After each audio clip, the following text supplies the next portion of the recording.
कुदरत की अनुपम विरासत पहाड़। कुदरत ने हमें सुंदर ग्लेशियर दिए, हरे भरे जंगल दिए, गंगा यमुना जैसी हजारों नदियां दी। उसने हर रूप में जल संसाधनों से हमें समृद्ध बनाया है, जो करोड़ों सालों से हमें पोषित पल्लवित करती आ रही है। कुदरत के इन्हीं उपहारों में से एक उपहार है प्राकृतिक जल स्रोत, जिन्हें चश्मे, नाग, चुटैले, छुरहुरे, मगरे, जलकुंड, बौली और नौले धारों के रूप में जाना जाता है, जो हिंदकुश पर्वतमाला यानी अफगानिस्तान से त्रिपुरा तक अलग अलग नामों से पहचाने जाते हैं। वास्तव में यह यहाँ के निवासियों की समृद्ध विरासत का अभिन्न अंग है। नौला जो होता है हमारा विष्णु भगवान की स्थापना होती है, वो उसको एक मंदिर भी माना जाता है। जल स्रोत जो है तो पूजा भी जाता है, पूजा पाठ भी करते थे हम वहाँ, और साफ सफाई भी। उसमें जब शादी विवाह होते थे तो उनके वो जो ताज मुकुट कहते हैं, उसको हम वहाँ नौरे में उसका विसर्जन करते थे। विसर्जन करके फिर पूजा पाठ अगरबत्ती दीप जला लेते थे। इधर उधर नौले के अगल बगल साफ सूफ करके उसमें हाथ जोड़ करके फिर हम वहाँ से विदा मांगते थे। आज भी नौले धारे पहाड़ी इलाकों में पेयजल के मुख्य स्रोत हैं। आंकड़ों के अनुसार देखें तो उत्तराखंड में ग्रामीण पेयजल की 90% आपूर्ति प्राकृतिक नौले धारों के माध्यम से होती है। राज्य में लगभग 2 लाख से अधिक नौले धारे हैं, लेकिन पिछले कुछ सालों में असंतुलित विकास, उजड़ते जंगलों, बारिश की कमी एवं जनसंख्या के अनियमित प्रसार के कारण आज नौले धारे सूखने की कगार पर हैं। हमारे पास इतना पानी था, हर खेत में, हर जगह, हर तीसरे चौथे खेत में हमारे यहाँ पानी था, और हमारे पास पीने का पानी पर्याप्त हो सकता है। कोई वर्षा का अभाव है या समय का प्रकोप है, अब हम इस बारे में तो ज़्यादा कह नहीं सकते हैं कि मतलब ये समस्याएं क्यों आ रही हैं। पानी न होने के कारण मतलब ये लगाओ कि हम लोग यहाँ पर बिल्कुल वीरान हो गए। हमारी समस्या ही बिल्कुल मेन पानी है। हमारे तो गंगा सूख गई है समझो। उत्तराखंड में अनेक सरकारी एवं गैर सरकारी योजनाओं के माध्यम से पानी देने की कोशिश की गई। माना यह गया कि हैंडपंप और पाइपलाइनें पानी की समस्या को दूर कर देंगी, लेकिन इनकी वजह से उल्टे हमारे जल स्रोत लगातार सूखते जा रहे हैं। अब क्यों यार उन लोगों को बहुत प्रॉब्लम है, उनके पास सदा रोने रहे हैं। हाँ ये पाइपलाइन में बना गए जब माध्यम से पूरी जीव है तो सूख जाए, अंदर नहीं सूखे, कभी नहीं सूख। मैंने अपन जीवन भर 100-90 वर्ष में कहूँगी, अब मैं आगे बस मैं कहीं बसूँ मुझे बसूँ वो तो काम कर रहे हैं। ये सब अदूरदर्शी सोच से निकली हुई योजनाएं हमारी समस्या को कम करने की बजाय और ज्यादा बढ़ा रही हैं। हम मिलजुल के पानी भरते थे, हम साग सब्जी भी वहाँ से लगाते थे। अब जब से पानी नहीं आया तो फिर वहाँ पानी है ही नहीं तो जाए कहाँ। फिर हम बहुत दूर दूर से पानी लाए, कहाँ रह गया मजेड़ा, कहाँ रह गया खैरना, यहाँ से भी हम पानी लेके आए हैं, मगर पानी की व्यवस्था यहाँ बहुत कठिन है। सूखते नौले धारों की स्थिति हर साल बद से बदतर होती जा रही है, जिसका प्रभाव ग्रामीणों की आजीविका पर पड़ रहा है।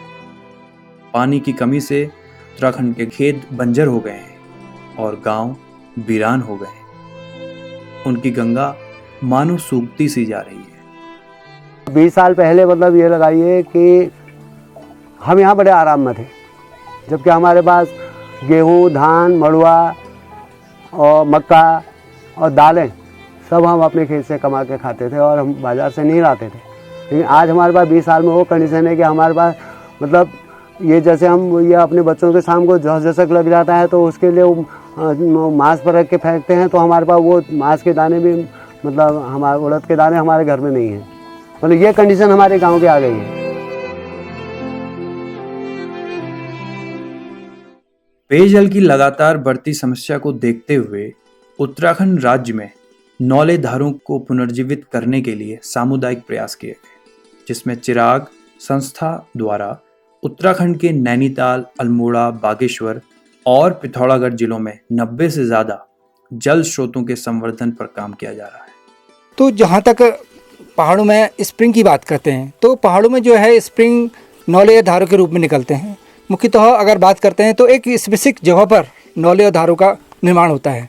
उस जगह को या तो फ्रैक्चर के कारण वहाँ पर स्प्रिंग निकलती है, या कॉन्टैक्ट के कारण वहाँ पर स्प्रिंग निकलती है, या अगर नीचे अगर कोई कठोर चट्टान लग जाती है और ऊपर उसमें फिलाइट या उस तरह की चट्टानें मिल जाती हैं तो वहाँ पर एक कॉन्टैक्ट बेस पर एक स्प्रिंग निकलता है। और फ्रैक्चर के कारण अधिकतर स्प्रिंग पहाड़ों में निकलते हैं। तो यहाँ पर आप देख रहे हैं एक गधेरा है, एक फ्रैक्चर के रूप में है। यहाँ पर हमारे जो पहले की बात करते हैं तो वहाँ पर काफ़ी जंगल हुआ करते थे, बांस और चीड़ के जंगल। हालांकि बांस बहुत ज़्यादा था पहले, तो धीरे धीरे जो है आबादी का जो है दबाव बढ़ता गया, लोगों ने पेड़ काटना शुरू कर दिया, तो धीरे धीरे जो है स्प्रिंग पर जो है रिचार्ज होना कम होता गया। पहली चीज़ कि क्वार्टजाइट अपने आप में जो पत्थर का अपना गुण है कि वो पानी को नीचे नहीं जाना देता, केवल दरारों के माध्यम से उसमें जाता है और पानी स्टोरेज की पावर उसमें उतनी नहीं रहती है अपेक्षाकृत 960 से। और दूसरा लाल मिट्टी का एक है कि उसमें जब भी रेनफॉल होता है तो सन ऑफ रेनफॉल बहुत तेज़ होता है, उसमें बहाव इतनी तेज़ी से होता है कि अगर थोड़ी सी भी बारिश हो या तेज़ बहाव की बारिश हो तो उसमें ऊपर ही ऊपर निकलता है, तो ज़मीन के अंदर पहुंच नहीं पाता है। और चीड़ का एक अपने आप में यह है कि वो ज़्यादा पानी को रोकता नहीं है, बहुत लंबे समय तक वो पानी को ना ही रिसाव कर सकता है और ना ही पानी को रोकता है। तो ये तीनों ही चीज़ हमारे स्रोत के लिए बड़े हानिकारक थे। वर्तमान में जो हमारे पानी के जल स्रोत सूख रहे हैं उसको लेकर के हम ज़्यादातर कम्युनिटी के साथ बातचीत करते हैं कि उनको नौले का क्या रिश्ता है उनके जीवन में, उसके बारे में बातचीत करते हैं। और जो पुराने नौले बनाए गए हैं वो बहुत अच्छी तरीके से बनाए गए हैं और वर्तमान समय में उस तरीके नौले बनाने वाला कोई नहीं है। जो पुराने ही नौले हैं उनकी बात हम अधिकतर कम्युनिटी से कर रहे हैं आज की तारीख में, और उनको जोड़ने के लिए जल समितियों की गैदरिंग हम लोग कराते हैं और अन्य बाहर के लोगों को बुला करके एक इस तरीके की चर्चा करते हैं लोगों के आपस में कि लोग उस पानी को बचाने के लिए आगे आएं और समुदाय को जोड़ पाएं। समुदाय की भागीदारी को सुनिश्चित करते हुए जल समितियों के माध्यम से काम किया गया, जिसके अंतर्गत 4 जिलों में 53 से ज़्यादा जल समितियां बनाई जा चुकी हैं। हमारा जो ये जल समिति 2013 से शुरू हुई है और 14 में हमने काम करा है इसमें। नौले में जैसे नौले की ये नौला रिपेयरिंग करी और इसमें क्या कहते हैं वहाँ बोर्ड लगाए और उसमें नौले में प्लास्टर ये दीवार का काम ऐसा ये करा है। और हम समूह में 9 लोग हैं और जल समिति में भी 9 लोग हैं और हम महीने में समूह में तो 50 रुपये जमा करते हैं, जल समिति में 10 रुपये जमा करते हैं सारे 9 लोग, और एक परिवार और जमा करता है। 10 लोग हो जाते हैं तो 100 रुपये महीना होता है। और जब काम के लिए जब गड्ढे भर जाते हैं, खाल भर जाते हैं, तो इसकी सफाई के लिए हम ये पैसे को जमा करते हैं और नौले की सफाई के लिए भी यही पैसा जमा। जो जल समितियां हैं ये बना करके जो उपभोक्ता परिवार है उनको जोड़ करके इस पानी को बचाने के लिए काफ़ी प्रयास किए जा रहे हैं, जो हमको काफ़ी एक सफलता की ओर ले भी जा रहे हैं। और हम देख भी रहे हैं कि लोग इस पानी को बचाने के लिए एक जल समिति के माध्यम से अपना कोर्स बना रहे हैं और लोगों को घर घर में जाकर समझाने का प्रयास कर रहे हैं। और साथ में हम लोग जहाँ पर दिक्कत आती है उनको हम लोग खुद जा करके कम्युनिटी से बात करते हैं और उनको समझाते हैं कि पानी हमारे लिए कितना महत्वपूर्ण है। सेंट्रल ग्राउंड वाटर बोर्ड भूजल दोहन को वाटर डेवलपमेंट मानता है, जो हकीकत में नेगेटिव डेवलपमेंट है। जल समितियों ने ग्रामीण परंपरागत ज्ञान और आधुनिक विज्ञान को मिलाकर नौले धारों के कैचमेंट में ग्राउंड वाटर को रिचार्ज करने की दिशा में काम किया है।